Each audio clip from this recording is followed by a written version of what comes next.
Rasulullah SAW bersabda, "Jika zaman itu telah dekat, banyak mimpi orang beriman tidak bohong, dan sebenar-benar mimpi di antara kalian adalah mimpi orang yang paling jujur dalam perkataan. Dan mimpi seorang muslim adalah satu dari 46 bagian kenabian." Bagi kalian yang memiliki mimpi terkait perjuangan atau kemaslahatan umat, silahkan hubungi nomor yang tertera. Terima kasih.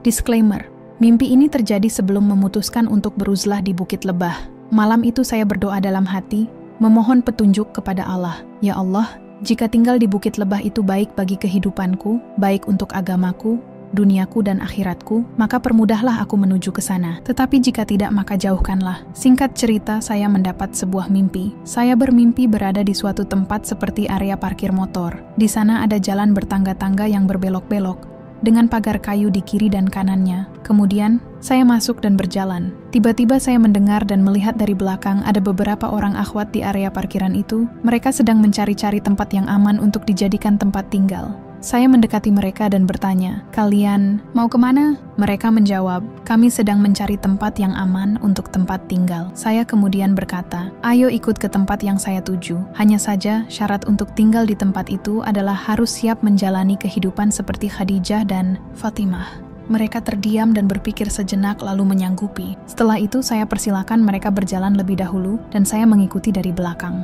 Setelah beberapa langkah, tiba-tiba terdengar suara-suara yang sangat ramai kembali dari arah parkiran. Entah dari mana datangnya, banyak sekali ibu-ibu dan anak-anak berkumpul di sana dalam keadaan panik dan ketakutan, seperti telah terjadi bencana besar. Saya mendekati mereka dan bertanya, "Kalian mau kemana?" Mereka menjawab, "Kami sedang mencari tempat perlindungan yang aman untuk ditempati." Saya berkata, "Ayo ikut saya ke tempat itu." Namun, ketika hendak masuk ke jalan menuju tempat tersebut, tiba-tiba terdengar suara seolah-olah berasal dari langit yang berkata, "Hanya orang-orang yang bisa menjalani hidup seperti Khadijah dan Fatimah lah yang layak masuk ke tempat itu."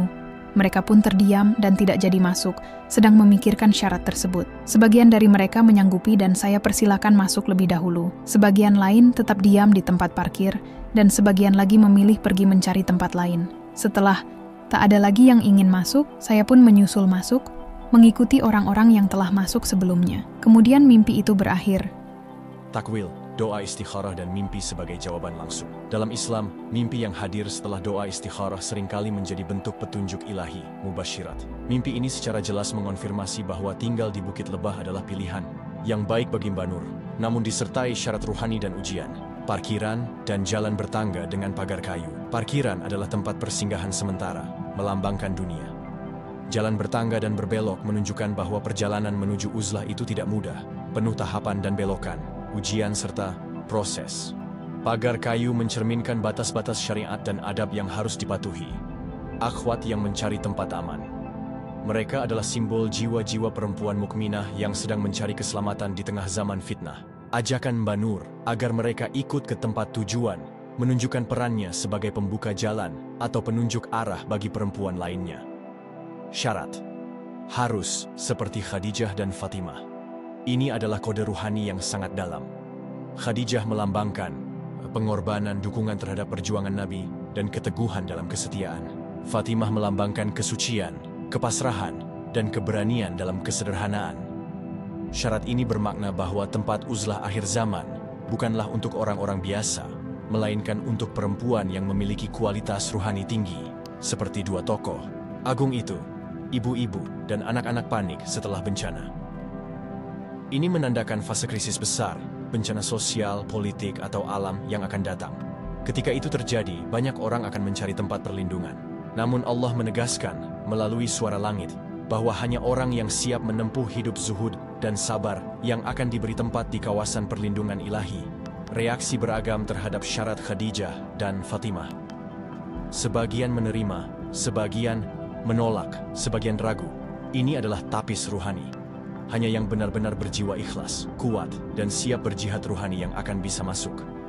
Ini mencerminkan kenyataan bahwa uzlah bukan tempat ramai, tapi tempat pilihan. Peran Mbak Nur. Dalam mimpi ini, Mbak Nur tidak hanya sebagai pencari jalan, tapi juga pembimbing dan pelopor yang membuka jalan bagi perempuan lainnya. Ia bersikap bijak, tidak memaksa, tapi menunjukkan arah. Perannya sangat mirip dengan peran Sayyidah Khadijah dalam mendukung perjuangan dakwah awal.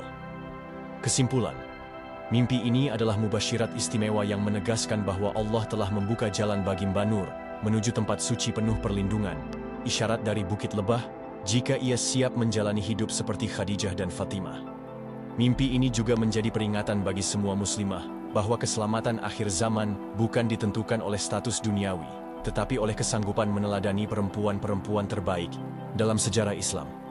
Dalil pendukung, dan barang siapa berhijrah di jalan Allah, niscaya mereka akan mendapatkan di muka bumi ini tempat hijrah yang luas dan rezeki yang banyak. Quran, Surat An-Nisa, 100. Sesungguhnya wanita terbaik di dunia adalah Maryam binti Imran dan Khadijah binti Khuwailid. Hadits, riwayat Bukhari dan Muslim. Fatimah adalah bagian dariku. Barang siapa membuatnya marah berarti telah membuatku marah. Hadits, riwayat Bukhari. Berikut adalah pendalaman lanjutan berdasarkan aspek simbolis, eskatologis, sosio-spiritual, dan syariat ruhani. Sisi simbolis, parkiran sebagai zona ujian dunia dan alam penantian parkiran motor dalam mimpi. Bukan hanya tempat tersinggah, tapi juga isyarat akan tempat ujian sebelum menuju makam aman. Seperti barzakh sebelum akhirat, atau alam dunia sebelum kehidupan uzlah akhir zaman. Orang-orang yang menunggu di parkiran menggambarkan umat yang belum atau tidak siap secara ruhani, masih terikat pada keraguan, hawa nafsu, atau belum memahami syarat-syarat spiritual sejati. 2. Sisi eskatologis gambaran hijrah akhir zaman. Mimpi ini berfungsi seperti peta isyari dari fase seleksi ruhani menjelang huru-hara besar akhir zaman, di mana Allah hanya akan menyelamatkan sebagian kecil orang yang bersedia hidup zuhud dan sabar tidak bergantung pada dunia. Siap menjadi pembela agama dalam sunyi ini selaras dengan hadits. Akan datang kepada manusia suatu masa, di mana orang yang bersabar atas agamanya seperti menggenggam bara api. Hadits, riwayat Tirmidzi. 3. Sisi sosio-spiritual, peran perempuan sebagai penuntun hijrah ruhani. Mbak Nur dalam mimpi tidak hanya mencari, tapi menjadi penunjuk jalan. Menunjukkan bahwa dalam fitnah akhir zaman, perempuan bukan hanya pengikut, tapi bisa menjadi mujahidah ruhani yang memimpin perempuan lain menuju keselamatan. Ini menghidupkan kembali peran Sayyidah Khadijah sebagai fundator dakwah dan Fatimah sebagai penjaga kemurnian Ahlul Bait, serta menumbuhkan kesadaran bahwa perempuan beriman harus memiliki peran aktif dalam perjuangan Islam ruhani. 4. Sisi syariat ruhani. Syarat bukan cuma citra, tapi makam ungkapan. Hidup seperti Khadijah dan Fatimah adalah kode makam, bukan sekadar meniru gaya hidup. Itu berarti rela berkorban total untuk dakwah, seperti Khadijah yang menginfakkan hartanya sampai wafat di tahun kesedihan, rela memikul penderitaan duniawi tanpa kehilangan kesucian ruhani, seperti Fatimah yang hidup miskin tapi penuh cahaya. Maka mimpi ini juga bisa menjadi peringatan bahwa banyak orang yang mengaku ingin hijrah atau uzlah, tapi belum siap makamnya. 5. Sisi Tauhid An-Nubuwat, suara langit sebagai tajalli ilahi. Suara dari langit yang memberi batasan seleksi menandakan bahwa proses ini bukan keputusan manusia, tetapi tajalli, penampakan kehendak Allah. Ini selaras dengan firman Allah, sesungguhnya kamu tidak akan dapat memberi petunjuk kepada orang yang kamu kasihi, tetapi Allah lah yang memberi petunjuk kepada siapa yang Dia kehendaki. Quran Surat Al-Qashash 56. Catatan isyari tambahan 3. Kelompok manusia dalam mimpi ini yang menyanggupi adalah para wali dan pendamping perjuangan Mahdi. Yang diam dan ragu adalah kaum muslimin yang masih terhalang oleh dunia. Yang pergi adalah mereka yang tertipu oleh fitnah Dajjal, memilih tempat aman semu. Penutup tafsir tambahan mimpi ini layak disebut sebagai mimpi seleksi ruhani bagi perempuan akhir zaman. Ia mengandung pesan bahwa tempat perlindungan Allah itu ada, namun tidak semua orang diizinkan masuk ke sana. Hanya mereka yang meneladani dua wanita agung dalam Islam, Khadijah dan Fatimah, bukan hanya secara busana, tapi secara makam dan ruh. Rasulullah SAW bersabda, "Wahai sekalian manusia, sesungguhnya kabar kenabian telah tiada, kecuali mimpi yang baik yang dimimpikan oleh seorang muslim, atau mimpi yang diperlihatkan kepadanya." Hadis Sunan Ibnu Majah, nomor 3889.